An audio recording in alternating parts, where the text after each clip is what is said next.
முதலில் திரு எஸ்கேபி கருணா, ஈரோடு கிழக்கு இடைத்தேர்தலில் காங்கிரசுக்கு பதிலாக திமுகவினுடைய வேட்பாளர் சந்திரகுமார் களமிறக்கப்பட்டது எதற்காக? அனைவருக்கும் வணக்கம். ஈரோடு கிழக்கு தொகுதி இரண்டாவது முறையாக ஒரு இடைத்தேர்தலை சந்திக்கிறது. இது அரிதினும் அரிதான ஒரு நிகழ்ச்சி. நான் ஈரோடு மக்கள் இடைத்தேர்தலில் தேர்ந்தெடுத்த திரு EVKS இளங்கோவன் அவர்கள் மறைந்த காரணத்தினால் மீண்டும் ஒரு இடைத்தேர்தல் அங்கே வருகிறது. ஏற்கனவே 2 முறை காங்கிரஸ் கட்சி போட்டியிட்ட தொகுதி இது, போட்டியிட்டு வென்ற தொகுதி அது. அன்ற தொகுதியில் இப்பொழுது வரக்கூடிய இடைத்தேர்தலில் இந்த முறை திராவிட முன்னேற்ற கழகத்தை வேட்பாளர் நிறுத்துவது என்று இந்தியா கூட்டணி தலைவர்கள் கலந்து பேசி முடிவெடுத்து அந்த முடிவின்படி இந்த தேர்தலில் திராவிட முன்னேற்ற கழகம் தனது வேட்பாளரை அறிவித்திருக்கிறது. தலைவர் மாண்புமிகு முதலமைச்சர் அவர்கள் வேட்பாளராக எங்கள் கொள்கை பரப்பு இணைச் செயலாளர் திரு VC சந்திரகுமார் அவர்களை அங்கே இந்த இடைத்தேர்தல் வேட்பாளராக அறிவித்திருக்கிறார். தகுந்த குறிப்பிட்ட காரணம் என்று எதுவும் இல்லை. 2 முறை காங்கிரஸ் கட்சி வென்ற தொகுதிதான். எப்பொழுது போட்டியிட்டாலும் காங்கிரஸ் கட்சி வெல்லக்கூடிய தொகுதிதான். ஏற்கனவே அங்கே இப்பொழுது அண்மையில் மறைந்த சட்டமன்ற உறுப்பினராக இருந்து மறைந்த திரு EVKS இளங்கோவன் அவர்கள் அங்கே பெரிய மக்கள் செல்வாக்கு பெற்ற பிரபலமான மனிதர்.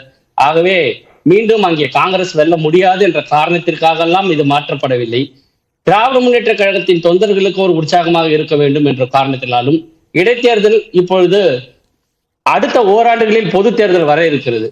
அப்பொழுது இது ஒரு மேண்டேட்டாக கருதப்படுகிறது. இப்ப இடைத்தேர்தலில் 4 ஆண்டுகள் ஆட்சிக்கு இப்பொழுது கடந்த ஒரு 15, 20, 30 நாட்களாக பேசப்பட்டிருந்த விஷயங்கள்லாம் இந்த ஆன்டி இன்கம்பன்சி என்ற ஒரு சொல் நிறைய பயன்படுத்தப்பட்டது. அதாவது ஆளுங்கட்சியின் மீது ஆன்டி இன்கம்பன்சி இருக்கிறது என்று. அப்படியெல்லாம் இல்லை. எங்களுடைய மக்கள் நல திட்டத்தினாலும் தமிழ்நாட்டில் கல்வி பொருளாதார வளர்ச்சி மிக சீரிய வேகத்தில் சிறப்பான வேகத்தில் இருப்பதாலும் ஒரு ப்ரோ இன்கம்பன்சி தான் இருக்கிறது என்று நாங்கள் தொடர்ந்து சொல்லிக் கொண்டு வருகிறோம். அந்த ஆன்டி இன்கம்பன்சி இருப்பது உண்மையா அல்லது நாங்கள் ப்ரோ இன்கம்பன்சி என்று சொல்கிறோமே அரசுக்கு ஆதரவான அலை வீசுகிறது என்று அது உண்மையா என்பதை ஒரு உரசி பார்க்கக்கூடிய பரிசோதித்து பார்க்கக்கூடிய ஒரு களமாக கூட இந்த களம் இருக்கக்கூடும். அதன் காரணமாக கூட திராவிட முன்னேற்ற கழக வேட்பாளர் நிறுத்துவது என்று இந்தியா கூட்டணி தலைவர்கள் முடிவெடுத்திருக்கலாம். இந்த கருத்தை நீங்க சொல்றீங்க. ஆனா காங்கிரஸ் வேட்பாளரை களமிறக்கினால் வெற்றி வாய்ப்பு குறையுமோ என்ற ஒரு சந்தேகத்தினால திமுக நேரடியாக களமிறங்குது அப்படின்ற ஒரு கருத்தும் சொல்லப்படுது. இல்ல, இதுல என்ன அபத்தமான விஷயம், ஏன்னா பொது தேர்தலில் காங்கிரஸ் வென்றது, இடைத்தேர்தலில் மிகப்பெரிய வெற்றியை பெற்றது காங்கிரஸ்.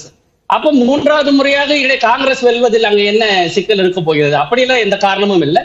இது தொண்டர்களுக்கு ஒரு உற்சாகமாகவும் ஆளக்கூடிய அரசுக்கான மேண்டேட். என்ன தேர்தல் இன்னும் ஒரு ஓராண்டுகள் வருது. இந்த ஓராண்டுல ஒரு தேர்தல் பொது தேர்தல் வரும்பொழுது ஆளுங்கட்சியே தன்னுடைய பலத்தை பரிசோதிப்பவும் மக்களுடைய மேண்டேட்டை கேட்பதற்கு வசதியாகவும் இந்த தேர்வு இருக்குமோ ஒழிய நிச்சயமாக காங்கிரசுக்கு மிகுந்த செல்வாக்கு உள்ள தொகுதி அது.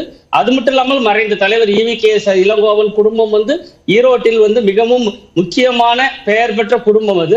அதனால எப்பொழுது அங்கே எத்தனை முறை தேர்தல் நடந்தாலும் அந்த தேர்தலில் எல்லா களத்திலும் காங்கிரஸோ திராவிட முன்னேற்ற கழகமோ இந்தியா கூட்டணி நிச்சயம் வெல்லும் என்ற களச்சூழல் தான் இருக்கிறது.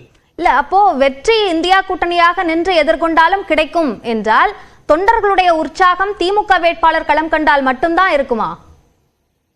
இல்ல, அப்படி நான் அதாவது திராவிட முன்னேற்ற கழக அரசு நடந்து கொண்டிருக்கிறது. ஆட்சி திமுக ஆட்சி.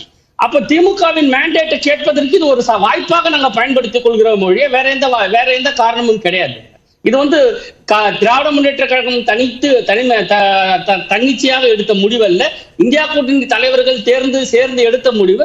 காங்கிரஸ் கட்சி ஏற்றுக்கொண்டு காங்கிரஸ் கட்சி அளித்த அந்த ஒப்புதலின் பேரில் தான் இன்று திராவிட முன்னேற்ற கழக வேட்பாளர் நிறுத்தப்பட்டிருக்கிறார். இப்போ 2026 தேர்தலுக்கான ஒரு முன்னோட்டமாக இந்த வெற்றியை காண்பிக்க விரும்புகிறோம் என்ற அடிப்படையில கூட இந்த முடிவை எடுத்திருக்கலாம் அப்படின்னு சொல்றீங்க. அப்போ காங்கிரஸ் நிறுத்தி இருந்தா அதை சாத்தியப்படுத்த முடியாதுன்னு நினைக்கிறீங்களா? அப்படி இல்லையே. நாங்க 2026 தேர்தலில் நாங்க திராவிட முன்னேற்ற கழக அரசை தான் திராவிட முன்னேற்ற கழகம் திமுக ஆட்சி அமைக்கும் என்றுதான் நாங்க கேட்க போறோம். திமுகவின் முதலமைச்சர் வேட்பாளர் இப்பொழுதைய முதலமைச்சராக இருக்கக்கூடிய மாண்புமிகு எங்கள் தலைவர் திராவிட முன்னேற்ற கழக தலைவர் தான் முதலமைச்சர் வேட்பாளராக இருக்க போகிறார். அப்ப அதையே நாங்க இந்த களத்தில் மக்களுக்கு ஒரு ப்ரீ பிரசன்ட் பண்றதுல என்ன தவறு இருக்கிறதா? எந்த தவறும் இல்லை. இது ஒரு பெரிய சிக்னிபிகன்ஸும் கிடையாது. ஓராண்டு தான் இருக்கிறது இந்த ஆட்சியில. இந்த தேர்தலில் இந்த வரக்கூடிய தேர்தல் இன்னும் ஓராண்டு தான் இருக்கக்கூடிய தேர்தல், இடைத்தேர்தல், குறுகிய கால கட்டத்துக்காக நடத்தப்படக்கூடிய இடைத்தேர்தல். அந்த தேர்தலில் எங்கள் களத்தை நாங்கள் எங்களுடைய வாய்ப்புக்கு ஏற்ற மாதிரி பரிசோதித்துக் கொள்கிறோம். அதை திராவிட முன்னேற்ற கழக தொண்டர்கள் மட்டுமில்ல, இந்தியா கூட்டணி கட்சியில் இருக்கக்கூடிய அனைத்து தொண்டர்களும் வரவேற்கிறார். ஓகே, முதற்கட்ட பார்வையாக எடுத்துக்கிறேன். நம்மோடு விமர்சகர் திரு பொன்வில்சன் இணைந்திருக்கிறார். வணக்கம் சார். இப்போ நம்ம அதிமுக இந்த இடைத்தேர்தலை புறக்கணிக்கிறோம் அப்படின்னு முடிவு பண்ணியிருக்காங்க. எதற்காக இந்த முடிவு? இல்லை, அதிமுக புறக்கணிக்கிறதுக்கு முன்னாடி ஒரு விஷயம் எப்படின்னா, அந்த தொகுதியை பொறுத்த வரைக்கும் ஒரு காங்கிரஸ்க்கு ஒரு சோதனையான கட்டம் தான். ஏன்னா ஒரு மகனை இழந்திருக்கிறார்கள், ஒரு மிகப்பெரிய தலைவரை இழந்திருக்கிறார்கள். அதை பொறுத்த வரைக்கும் அது ஒரு கஷ்டமான காலகட்டம் தான். இந்த தேர்தல் என்பது பொதுவாகவே இடைத்தேர்தல் ரொம்ப காலமாக தமிழ்நாட்டை பொறுத்த வரைக்கும் அதோட ட்ரெண்டே வேறு மாதிரி இருக்குது. அதான் ஒரு தொகுதி 2 தொகுதி அந்த மாதிரி நடக்கிற இடைத்தேர்தல்கள் எல்லாமே கடந்த காலங்களில் எடுத்துக்கிட்டிங்கன்னா ஒரு சுமார் 36 தேர்தல் நடந்திருக்குது. அந்த 36ல் 31 தேர்தல் ஆளுங்கட்சி தான் ஜெயிச்சிருக்குது.